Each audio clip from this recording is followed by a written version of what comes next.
Intent versus impact.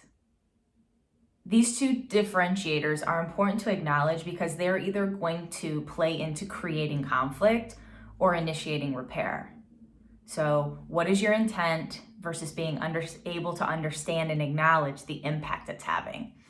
And the problem with this, or the issue in when we don't understand or are unable to acknowledge what our intent and our impact is a very common theme, because we are taught to have to defend or protect the impact. That's usually the way we go. Like, oh, well, I didn't mean to hurt you, or I didn't mean for that to offend you, versus the practice of stopping back, looking, assessing what's being received from energy, reactivity, responsiveness, communication strategies, conflict resolution, behaviors.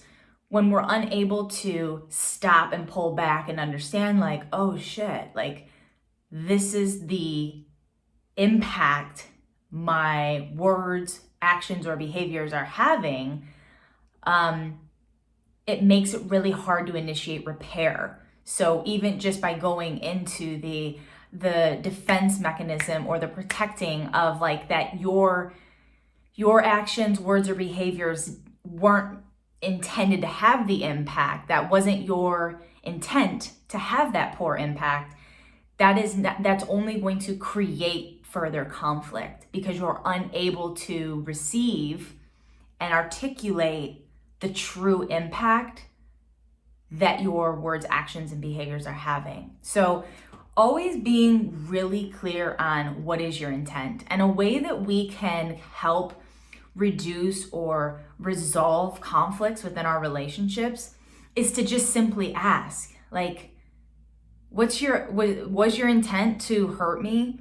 Was your intent to attack me? Was your intent to make me feel small? Because without calling it out or even being able to articulate it within ourselves, like, holy cow, this is having a poor, like, this is making me feel defensive or little or disrespected. How are we going to be able to train the other person to allow them to understand that their actions, words, or behaviors are having a very negative impact? And sometimes it's easy to acknowledge that, and other times it's not. So, and the reason this is important, I'll give you a few examples, is because if you have a frustration of you never listen to me when I speak, if this is a constant thing that's being said in your relationship, that's the frustration. The impact is that you likely don't feel important or like you're a priority. So you never listen to me when I speak. Well, the impact is because you're believing I don't feel important and I'm not a priority to you. Another one is like, you always want to talk. That's the frustration. Like, oh, you always want to talk. And the impact is you take up so much space that there isn't room for me. So you always want to talk, but then the impact is like, yeah, and you take up so much of the space that there isn't any room for me to even like get my words out or get my feelings out.